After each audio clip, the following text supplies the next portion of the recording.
आप सभी का स्वागत है। अभी जैसा कि लास्ट वीडियो में मैंने आपको पैड टूल के बारे में बताया था कि कैसे हम पैड टूल को यूज़ करते हुए किसी भी स्केच को एक परपेंडिकुलर डायरेक्शन पे हाइट दे सकते हैं। अब उसी पैड टूल को यूज़ करते हुए मैं कुछ एक्सरसाइजेस आपको कराऊंगा। तो चलिए आगे बढ़ते हैं। अच्छा, पैड टूल स्टार्ट करने से पहले मैं आपको एक पैड टूल का एक और फीचर आपको पहले मैं बताना चाहता हूँ, फिर उसके बाद हम एक्सरसाइज पे वर्क करेंगे। देखिए, जैसा कि मैंने आपको पहले डिस्कस किया था कि पैड टूल में एरिया ये पिक करता है। ये क्या पिक करता है? एरिया पिक करता है। बट अगर मैं एक सर्कल और ड्रॉ कर दूँ, सपोज मैं नंबर ऑफ सर्कल्स यहाँ पे ड्रॉ कर देता हूँ और नंबर ऑफ सर्कल्स ड्रॉ करने के बाद स्केचर में जाता हूँ। देखिए, एग्जिट वर्क बेंच करता हूँ, तो आप यहाँ पे देखेंगे कि ये पैड जब इसने किया हुआ है तो 2 होल्स इसने ऑटोमेटिकली किए हुए हैं। एक होल यहाँ पे किया हुआ है और एक होल ये किया हुआ है। देखिए, आपको दिख रहा होगा ये हो गया। तो एक्चुअली में ये क्या कॉन्सेप्ट लेके मटेरियल फिल करता है? ये देखिए, ये जो कॉन्सेप्ट लेके मटेरियल फिल करता है ये होता है अल्टरनेट एरिया। मतलब एक वाले एरिया में फिल करता है। मतलब सपोज हम इसको कंसिडर करें कि सपोज मटेरियल फिल होना चालू हो रहा है बाहर से, तो ये एरिया में मटेरियल फिल हो रहा है। तो इसके बाद जो अगला एरिया आएगा उसको वो स्किप करेगा। तो उसके बाद फिर अगले एरिया में फिल करेगा, फिर से कोई एरिया आएगा तो उसको स्किप करेगा। मतलब ये अल्टरनेटली एरिया को क्या करता है, मटेरियल फिल करके देता है।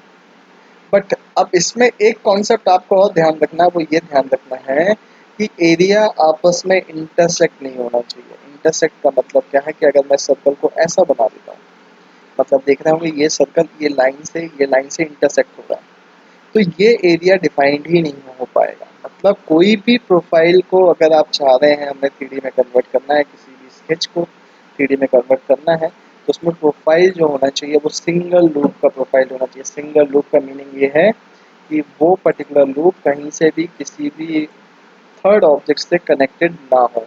मतलब जैसे ये अगर मैं एक लूप बना रहा हूँ, ये सिंगल लूप कहलाएगा। इसमें कोई भी बीच में इंटरसेक्शन नहीं होना चाहिए। ये पहला क्राइटेरिया है। ये क्राइटेरिया लेके ही हमें थ्री में वर्क करना पड़ता है, स्केचेस को ड्रॉ करना होता है। तो देखिए, अभी मैं इसको जब एग्जिट कर रहा हूँ तो देखिए ये क्या हो चुका है, ये पैड हो चुका है। तो एक छोटा सा ऑप्शन और था जो मेरे को आपसे डिस्कस करना था। अब चलिए हम आगे बढ़ते हैं। अब हम मॉडल बनाते हैं। तो अभी देखिए, इस पर्टिकुलर मॉडल को आप देखेंगे, एक सिंपल सा एक मॉडल है। इस मॉडल में क्या है, आपको दिख रहा होगा कि एक फ्रंट व्यू है और एक साइड व्यू है। फ्रंट व्यू से आप देख रहे होंगे, फ्रंट व्यू से हमें ऑब्जेक्ट का शेप क्लियर होता है कि इसका शेप क्या है। जैसे कि अगर आप साइड व्यू को कंसीडर करें तो साइड व्यू से ये ऑब्जेक्ट रेक्टेंगल जैसा दिख रहा है, बट एग्जैक्टली ये रेक्टेंगल है क्या? रेक्टेंगल नहीं है। रेक्टेंगुलर सिर्फ इसकी हाइट दिख रही है, बाकी उसका एक्चुअल जो शेप है वो हमें फ्रंट व्यू से क्लियर हो रहा है कि ये कुछ इस शेप का है। तो हमें क्या करना होगा, हमें जब भी कोई थ्री पार्ट बनाना होता है तो सबसे पहला जो टास्क होता है हमारा वो ये होता है कि हमें एक स्केच, या हम बोल सकते हैं एक व्यू, पहले फाइंड आउट करना होता है कि किस व्यू से स्टार्ट किया जाए। तो हमेशा व्यू हम वो पिक करते हैं जिस व्यू के थ्रू हमें ऑब्जेक्ट का शेप क्लियर हो। चलिए, तो अब हम यहाँ पे क्या करेंगे, आपको समझ में आ ही गया होगा कि हम यहाँ पर सबसे पहले फ्रंट व्यू से स्टार्ट करेंगे। तो पहले क्या करते हैं, हम स्टार्ट में ही जाते हैं, मैकेनिकल डिज़ाइन में जाएंगे, पार्ट डिज़ाइन में जाएंगे। देखिए, ऑटोमेटिकली पार्ट नंबर 2 आएगा क्योंकि पार्ट नंबर 1 ऑलरेडी था। तो हमने पार्ट नंबर 2 क्लिक किया तो अपने आप एक न्यू फाइल आएगा। अब आपको करना क्या है, जैसे हमने पहले भी डिस्कस किया, किसी भी प्लेन को जिसमें वर्क करना है उसको सिलेक्ट करिए और सिलेक्ट करके आपको स्केच पे क्लिक करना है। आपको मैन्युअली स्केच पर आना होगा। टूल बार का नेम है स्केचर और आपको स्केच पर आना पड़ेगा। तो जैसे ही मैं स्केच पे आया तो आप देखेंगे हमारा स्केचर ओपन हो गया। अब स्केचर ओपन होने के बाद अब मैं ये व्यू पूरा बनाता हूँ।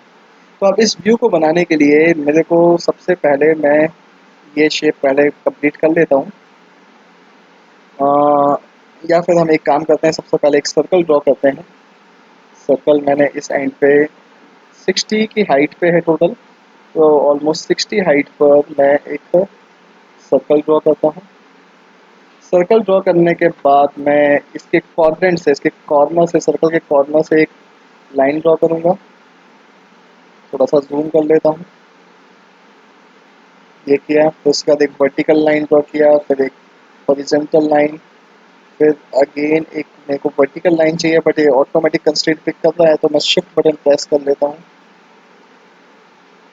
मैं शिफ्ट बटन प्रेस करते हुए ये लाइन को एंड करता हूँ और इसको इधर पे ये क्लिक करता हूँ। मैं हाफ ही बनाऊंगा, हाफ मिरर करेंगे हम। ये लाइन को हमें वर्टिकल करना है तो मैंने इसको वर्टिकल कर दिया और इसके बाद इस पूरे पोर्शन को हमें मिरर करना है तो इसको हम सिलेक्ट करते हुए क्या करेंगे, इसको मिरर करेंगे। मिरर करने के बाद ये वाले पार्ट को हमें ट्रिम करना है, जिस पार्ट को ट्रिम करना है उसको हम क्विक ट्रिम टूल से ट्रिमिंग कर देंगे। अब मैं डायमेंशंस देना चालू करूँगा।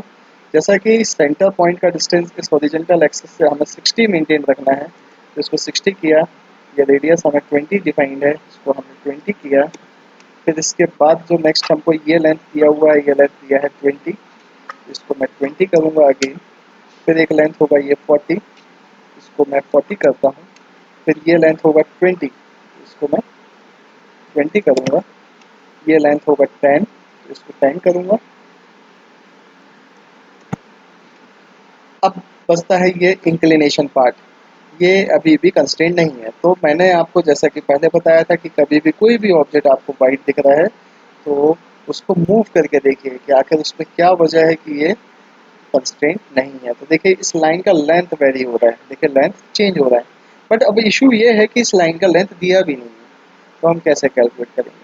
तो आपको ये भी दिख रहा है कि ये लाइन का एंड जो है एग्जैक्टली सर्कल के क्वाड्रेंट पे होना है, मतलब सर्कल हमारा सेमी सर्कल होना चाहिए। देखिए सर्कल का भी तो शेप चेंज हो रहा है। तो यहाँ पर अभी हम क्या करेंगे, हम यहाँ पर एक एक्सिस ड्रॉ कर लेते हैं। इस एंड से इस सेंटर तक एक एक्सिस ड्रॉ करेंगे और इस एक्सिस को क्या डिफाइन कर देंगे, हॉरिजॉन्टल। तो आप देखेंगे ये ऑब्जेक्ट हमारा कंस्ट्रेंट हो चुका है। अब इसके बाद आपको पार्ट मॉडलिंग में पहुंचना है। तो पार्ट मॉडलिंग में जाने के लिए आपको क्या करना होता है, वर्क बेंच में एग्जिट वर्क बेंच पर क्लिक करना होता है। जब आप एग्जिट वर्क बेंच पर क्लिक करते हैं तो आप देखेंगे ये हमारा स्केच आ गया। अब हमें इसे 3D में कन्वर्ट करना है। कितना डिस्टेंस तक कन्वर्ट करना है, 30। तो आप यहाँ पर क्या क्लिक करेंगे, पैड। जब आपने पैड क्लिक किया तो ये पूछ रहा है कि कितने डिस्टेंस तक आपको इसको पैड करना है। स्केच तो ऑलरेडी सिलेक्टेड है, बट इन केस अगर स्केच आपने बाय मिस्टेक आपने माउस का कर्सर कहीं पे भी क्लिक कर दिया तो स्केच आपका कैंसिल हो जाता है, सिलेक्शन जो है कैंसिल हो जाता है। तो कोई दिक्कत नहीं है, आपने पैड पे ही क्लिक करके आपको सबसे पहले सिलेक्शन, देखिए यहाँ पर नो सिलेक्शन आ रहा है। आपको सबसे पहले स्केच को सिलेक्ट करना है तो स्केच को पिक कर लेगा। फिर यहाँ पे आपको जितना भी लेंथ इसको डिफाइन करना है वो लेंथ आप डिफाइन करेंगे, 30 रिव्यू करेंगे, ये आ जाएगा। और जैसा कि मैंने पहले भी डिस्कस किया, अगर मैं चाह रहा हूँ कि हाफ हाफ हो, 15 ये वाले साइड 15 ये वाले साइड, तो आप यहाँ पे ये भी कर सकते हो कि आप यहाँ पर 15 वैल्यू दीजिए, मेरा एक्सटेंड कर दीजिए। तो ये क्या होगा, एक्सटेंड मतलब पैड हो जाएगा। इसको मैं ओके करता हूँ। तो देखिए इस तरीके से हमने क्या किया, एक सिंपल सा पार्ट इसमें बनाया। अब नेक्स्ट मैं आपको सेकंड एक्सरसाइज बताऊंगा। तो ये है हमारा सेकंड एक्सरसाइज पैड टूल का। तो इसको मैं स्टार्ट कर रहा हूँ। तो जैसे कि आप यहाँ पर देख रहे होंगे कि ये जो आइसोमेट्रिक व्यू है, इस आइसोमेट्रिक व्यू के थ्रू हमें ये समझ में आ रहा है कि फ्रंट व्यू जो है उस पूरे ऑब्जेक्ट का एग्जैक्ट शेप हमको डिफाइन कर रहा है, साइड व्यू इसकी थिकनेस को डिफाइन कर रहा है। तो हम फ्रंट व्यू से इसको ड्रॉ करना स्टार्ट करते हैं। तो देखिए ये ऑलरेडी स्केचर हमारे में ओपन है, तो इसी स्केचर में हम स्टार्ट करेंगे। मैं इस पर्टिकुलर व्यू को थोड़ा सा जूम करूँगा ताकि आपको डायमेंशंस प्रॉपरली दिख सकें। तो देखिए अभी इसमें सबसे पहले मैं इस पर्टिकुलर एंड पॉइंट्स, मतलब इस एंड से इस पोजीशन से स्टार्ट करूँगा। सबसे पहले मैं 2 सर्कल्स यहाँ पे ड्रॉ कर लेता हूँ। तो मैंने ये सर्कल पिक किया, एक सर्कल ये ड्रॉ किया, फिर नेक्स्ट सर्कल एक और मैं ड्रॉ करूँगा। अब ये सर्कल्स में मैं डायमेंशंस दे देता हूँ। ये जैसे कि ये सर्कल जो है ये हमें 10 रेडियस का देना है। फिर एक सर्कल जो है 10 डायमीटर का होना है तो उसको मैं 10 डायमीटर कर देता हूँ। मैं यहाँ पर रेडियस की जगह डायमीटर सेलेक्ट करके इसको 10 कर दूँगा। ये 10 डायमीटर हो जाएगा। अब नेक्स्ट मेरे को ये पूरा शेप इसमें ड्रॉ करना है। तो इसके लिए मैं एक काम करता हूँ, मैं सबसे पहले ये जो आर्क आपको दिख रहा है नीचे, ये आर्क बनाता हूँ। अच्छा आपको ये भी दिख रहा होगा कि ये आर्क जो है, इस आर्क का सेंटर एग्जैक्टली वर्टिकल एक्सिस के अलाउंग होगा। देखिए ये 2 सेंटर्स दिख रहे हैं आपको, इसी के अलाउंग होगा। तो मैं इसके लिए डायरेक्टली आर्क यूज़ करता हूँ, सेंटर आर्क। सेंटर आर्क में मेरे को मालूम है कि इसी एक्सिस को फॉलो करते हुए ही आर्क बनना है। तो मैंने ये हाफ आर्क बनाऊंगा, बाकी का हाफ पार्ट हम मिरर करेंगे क्योंकि ये सिमेट्रिकल ड्राइंग है। फिर एक आर्क और ले लेता हूँ मैं, इसी पॉइंट से ही इधर से स्टार्ट करूँगा और ये मैं इसको एंड कर दूँगा। अब इसके बाद मैं ये डायमेंशंस इन आर्क को दे देता हूँ, जैसे कि इसका जो रेडियस है, इसका रेडियस हमको 80 है, इसका रेडियस 80 दे दिया, इसका रेडियस हमको दिया हुआ है 82.9। एंड बोथ सेंटर के जो पोजीशन है आपस में, इसकी डिस्टेंस है 13.4। अब इसके बाद में ये जो ट्राइंगल है ये हम बाद में देखेंगे, अभी हम इस पार्ट को और कवर कर लेते हैं।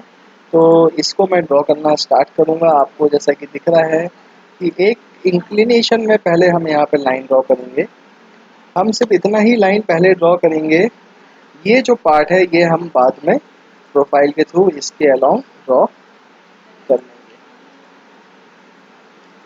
ये ड्रॉ हमने कर लिया है। अब हमें जो पार्ट ट्रिम होना है उसको हम क्या करेंगे, ट्रिम कर देंगे। तो उसको मैं इससे ट्रिमिंग कर देता हूँ। अब मैं डायमेंशंस देना चालू करूँगा। तो हमको ये दिया हुआ है कि ये लाइन से ये वर्टिकल एक्सिस का जो डिस्टेंस होना है वो 50 होगा, 100 का हाफ। तो इसको मैंने 50 किया। ये लाइन का इस हॉरिजॉन्टल एक्सिस से जो डिस्टेंस होना है वो 35 होना है, 35 किया। ये लाइन का लेंथ जो होना चाहिए ये 10 होना चाहिए, ये कर दिया। हमें ये पार्ट को ट्रिमिंग करना है। आपको दिख ही रहा है कि ये पार्ट हमें नहीं चाहिए, तो इस पार्ट को मैं पहले ट्रिम करूँगा। और आपको ये दिख रहा है कि ये जो एंड है, इस एंड का डिस्टेंस एंड टू एंड 19 है, तो मैं इस एंड का डिस्टेंस इस वर्टिकल एक्सिस से जो दूंगा वो दूंगा 19 का हाफ, मतलब 9.5। इसके बाद नेक्स्ट हमें ये एंड का भी डिस्टेंस दिया हुआ है। ये एंड जो है ये एंड हमें दिया हुआ है 9, तो 9 का हाफ होगा 4.5। अब नेक्स्ट अभी भी ये वाइट है, तो अब क्या रीज़न इसके पीछे है कि ये वाइट है वो हम अभी देखेंगे। पहले हम आगे का और भी ऑब्जेक्ट क्या करते हैं, ड्रॉ कर लेते हैं। अभी हम बात करते हैं इस ट्राइंगुलर पोर्शन के लिए। तो मैं यहाँ पर प्रोफाइल यूज़ करके इस एंड से एक ट्राइंगल एरो ड्रॉ करता हूँ।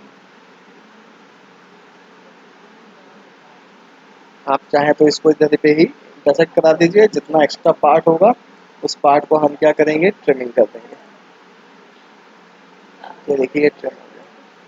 अब इसके बाद मेरे को इसमें डायमेंशंस देना है। तो डायमेंशन में हमें ये पता है कि ये एंड से ये एंड का जो डिस्टेंस है वो 18.1 है। ये टोटल हाइट इस एंड से इस लाइन के बीच में 30 है। एंड आप देखेंगे कि ये 21.6 जो वैल्यू है वो इस आर्क के जो सबसे बॉटम वाला जो आर्क है उसके सेंटर से डिस्टेंस 21.6 है।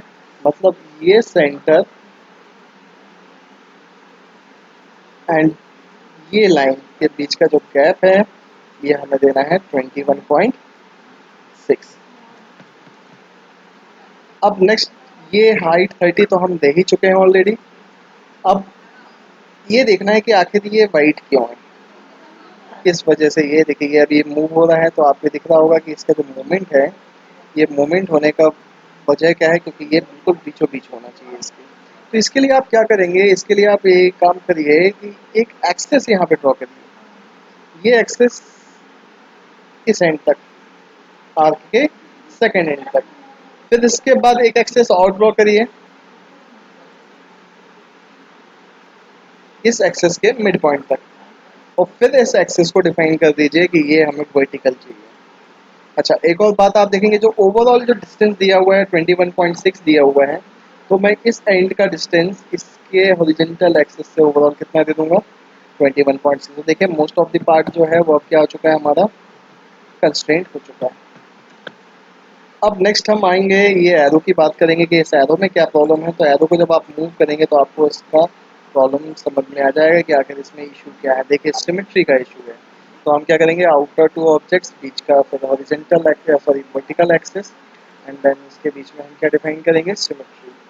तो आप देखेंगे ये काफ़ी कॉम्प्लिकेटेड स्केच था जो मैंने आपको ड्रॉ करके बताया। आप भी इसको ड्रॉ करेंगे तो आपसे ये बनेगा। बस कंस्ट्रेंट के कॉन्सेप्ट अगर हमारे पास क्लियर है तो ये बहुत ईजिली हम ड्रॉ कर सकेंगे।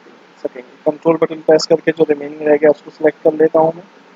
कंट्रोल बटन प्रेस करके जब आप सिलेक्शन करते हैं तो एक बात ध्यान रखिएगा, जो सिलेक्टेड ऑब्जेक्ट है वो फिर डीसिलेक्ट हो जाता है। तो अभी देखिए ये सिलेक्शन हो चुका है। अब मैं इसको यहाँ पर मिरर फिट करूँगा, मिरर यहाँ पे ये किया मिरर। अब देखिए ये पार्ट जैसा कि आपको याद होगा, मैं आपसे पहले डिस्कस कर चुका हूँ स्केचर में, इसी वीडियो में, कि प्रोफाइल जो होना चाहिए वो सिंगल लूप होना चाहिए। सिंगल लूप मतलब आप जब एक एंड से भी अगर आप लूप को फॉलो करें तो लूप जो है कहीं पे भी इंटरसेक्शन ना हो, वो लूप जो है पूरा प्रोफाइल कवर करते करते उसी पोजीशन पे आना चाहिए जिस पोजीशन पे आपने स्टार्ट किया था। ठीक है, तो अभी देखिए ये इंटरसेक्शन जो है ये गड़बड़ कर देगा, इसको आपको क्या करना है, ट्रिमिंग कर देना है। इसको आपको बिल्कुल ध्यान रखना है, इसी को याद रख के ही आपको वर्क करना है। आप इसके बाद इसको एग्जिट वर्क बेंच करेंगे। ये देखिए स्केच हमारा ये बन चुका है। अब इसको सिर्फ हमें पैड करना है, और पैड कितना पैड करना है, 8 mm। तो मैं इसको 8 mm का पैड करूँगा। तो फाइनली देखिए हमारा ये जो हुक है ये कंप्लीट हो गया। तो ये पेड पैड टूल के कुछ बेसिक एक्सरसाइजेस थे जो मैंने आपको बताए। आगे मैं कुछ और भी ऑप्शंस पैड के लिए बताऊंगा, और फिर उससे रिलेटेड कुछ एक्सरसाइजेस आपको कराऊंगा। अभी के लिए इतना ही। Thank you.